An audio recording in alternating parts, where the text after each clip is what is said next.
Assalamualaikum warahmatullahi wabarakatuh.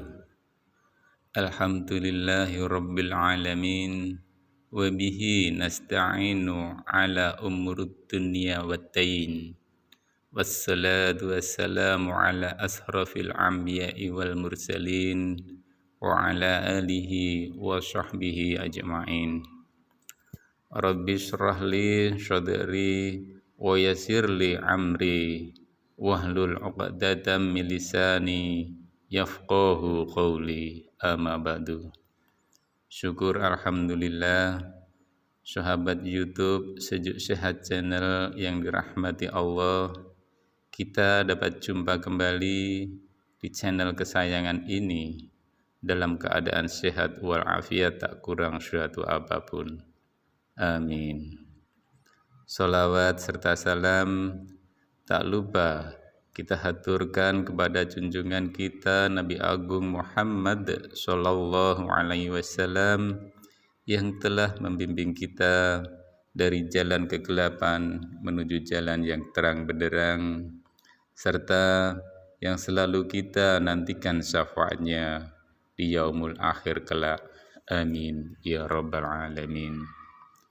Sahabat YouTube Sejuk Sehat Channel yang dirahmati Allah, harapan serta doa kami semoga sahabat YouTube Sejuk Sehat Channel semuanya yang menonton video ini selalu diberikan kesehatan, dilapangkan rezekinya, dipanjangkan umurnya, serta diampuni segala dosa-dosanya oleh Allah Subhanahu wa Ta'ala.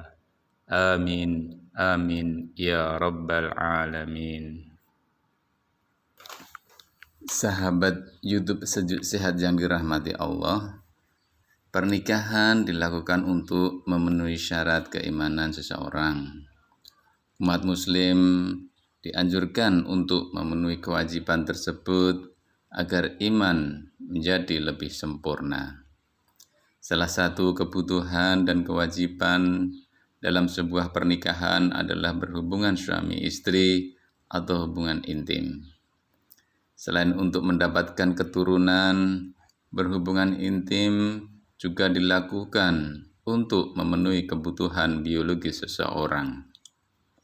Namun, tak bisa dipungkiri bahwa kadangkala hasrat seorang istri menurun sehingga menolak ajakan suami untuk berhubungan intim.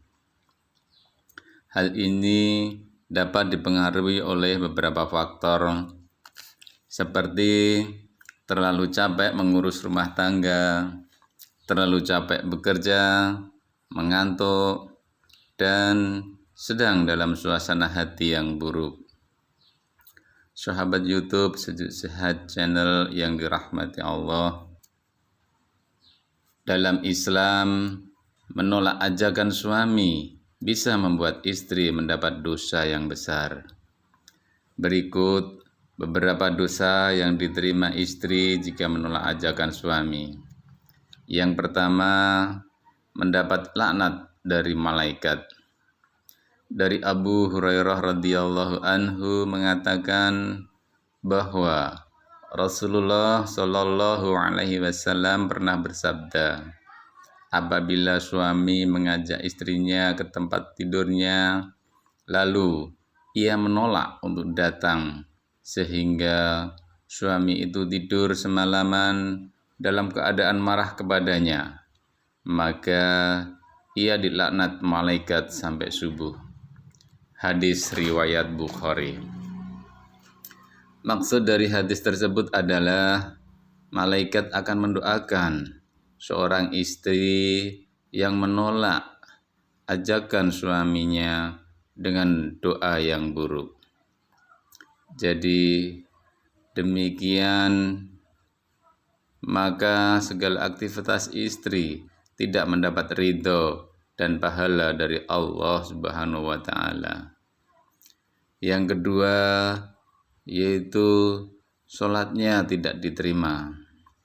Apabila seorang istri menolak diajak hubungan intim oleh suaminya, maka sholatnya tidak diterima. Al-Imam At-Tabrani meriwayatkan dari Jabir bin Abdullah radhiyallahu anhu bahwa Rasulullah Shallallahu alaihi wasallam bersabda, ada 3 orang yang sholatnya tidak akan diterima dan kebaikan mereka tidak akan naik kepada Allah. Yang pertama yaitu orang yang mabuk hingga dia sadar, seorang wanita yang dibenci suaminya. Yang ketiga, seorang hamba sahaya yang lari hingga dia kembali dan meletakkan tangannya di tangan tuannya. Maksud yang kedua dari hadis tersebut adalah seorang istri yang telah melakukan hal-hal buruk atau durhaka pada suami, yang salah satunya sering menolak ajakan suami untuk berhubungan intim. Penolakan terhadap ajakan suami adalah perbuatan yang tidak disukai Allah, karena melayani suami termasuk salah satu bentuk ibadah kepada Allah. Yang selanjutnya yaitu dosa besar istri jika menolak ajakan suami untuk berhubungan intim. Yang ketiga, tidak mendapat ridho Allah dari suami. Seorang istri yang paham pasti mengetahui bahwa ridho Allah merupakan ridho suami juga. Oleh karena itu, istri haruslah mematuhi apapun perintah suami selama masih dalam batas yang bisa ditoleransi. Istri yang mendapatkan ridho suami, tentunya rumah tangga akan lebih harmonis dan bahagia. Adapun seorang istri diperbolehkan menolak ajakan suaminya apabila dalam keadaan sakit, sedang dalam masa haid, atau 40 hari setelah melahirkan. Sahabat YouTube Sejuk Sehat Channel yang dirahmati Allah, demikian yang bisa kami sampaikan tentang 3 dosa besar istri yang menolak ajakan suami untuk berhubungan intim. Dan semoga kita semua selalu mendapatkan ampunan dari Allah Subhanahu wa Ta'ala. Amin, amin, ya Rabbal Alamin. Wassalamualaikum warahmatullahi wabarakatuh.